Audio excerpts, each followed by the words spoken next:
Hi, everybody. This is Russ. I'm the DC guy here at Comicbook.com, and I'm speaking with Joshua Williamson. He is the writer of, among other things, The Flash and Frostbite. Yep. And first off, before we get into The Flash, Frostbite's out. You're finally starting to get some feedback. Everybody seems to dig it. Like, is it nice to kind of... I always feel like when it's a creator-owned book and it's the first issue, it's got to be nice to get it out and make it a real thing. Yeah, it's always really weird. You're working on something for so long, and it's just you and this like small group of people that kind of know about it. And I've been working on that book for a while, and so to finally have it out there on the world, I mean, I was getting emails from people before it came out, and in some cases, people who I didn't know already had copies, and so it was also kind of weird. But it is very liberating whenever a new book comes out. It's very like, all right, cool. And if people do like it, then it's even better. And I've been really liking the response, and Jason Alexander is doing like amazing work on it, and I feel like a lot of people are really like enjoying his work on this series. So that makes me feel really good knowing that he's getting a lot of love on it, and just the concept out there, and it's been awesome. Now, obviously, that's the kind of thing. Like, I think you told me, are you already shopping the rights for that, or is that something that you're going to try to keep in comics for a while before you shop it around? I do that on everything. I try to keep everything very comics-based. I don't really think about that side of things. I know sometimes it seems that way because the way I pitch things seems that way, but I always feel like I just try to create things I can explain easily to people, or at least I find a way to explain some of these concepts down to people. With that one, I mean, there's been talks about stuff, but it's really just too soon to really dig into it. Now, moving on to The Flash, we finally, after quite a bit of teasing, we finally got to Godspeed, and we're starting to really see him. You talked a little bit about how this story is all about basically Barry, what makes Barry special in a crowded field of speedsters. What was your hook when you came up with Godspeed? Like, what was the thing that made him special? Godspeed's interesting because he was not the same character when we first started making the book. I mean, he kind of evolved through the process of it. And I feel like Godspeed, for him, he is his character who represents things that Barry isn't. Like, he's not a reverse Flash. I feel like Godspeed is a reverse Barry Allen. You have this character who's obsessed with revenge, where Barry's obsessed with justice. He has a very different view of things than Barry does. And they're friends. Like, these are two characters who are friends, who have one like ideological difference that divides them, and it's a huge one, but they still have that friendship, and it's hard for them to sort of deal with that. And I really wanted to sort of show that part of Barry, show Barry is the nicest guy in the world, right?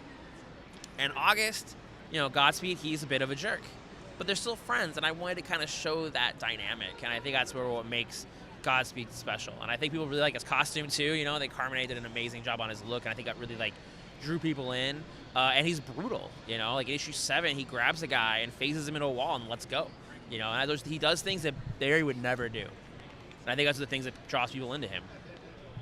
Now, it's so weird because when you're doing the twice monthlies, like, you're already on to like a storyline and a half from now before we even know what's coming. When you're doing these interviews, like, is it hard to kind of not be like, oh, and wait till you see? Oh, every time, yeah. I've almost messed up many times. Because you get to this point where you're working on these things so far in advance that where my brain is, I'm over here, like, and like with Flash, I'm already on to like what, a big story arc we're doing with him next year, and I'm thinking about that, and that's where I'm living. And so when people come to me and they ask me questions, that's why I always ask, like, where are you at? What do you know? Because I don't want to ruin things, I don't want to accidentally be like, oh, well, August is Godspeed, and then be like, oh, they didn't know that. Okay, we're doing some really big stuff in the Flash. Like the next story arc is with the Shade. The story arc after that, I think we're talking about on Saturday what we're going to be doing.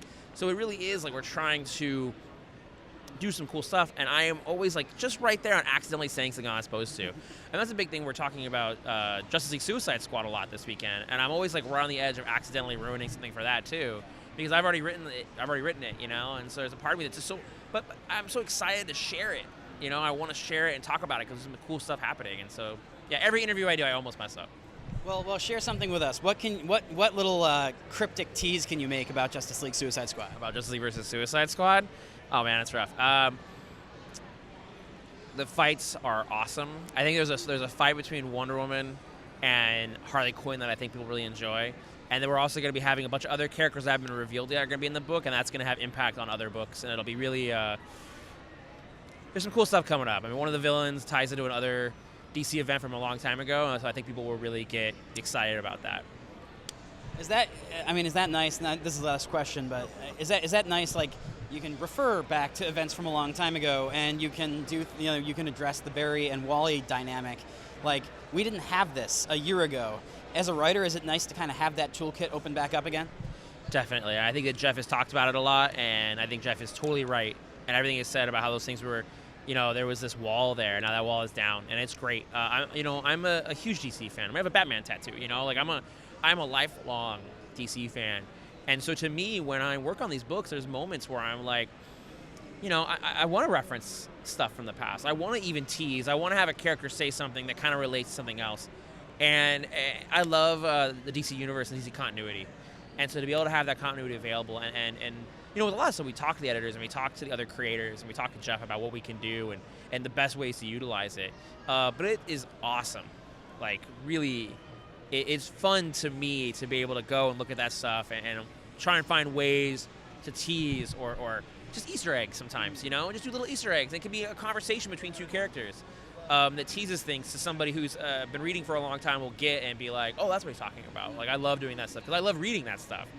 So it's always fun to be able to build onto that.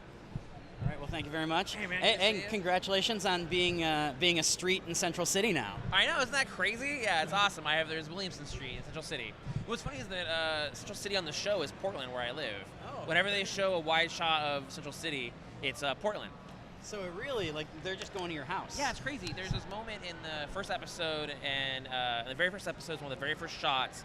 You see Barry run across a bridge. You see a lightning bolt run across, and I'm like, I know exactly where that bridge is. Nice. It's so awesome. All right, well, thanks so much. Hey, man.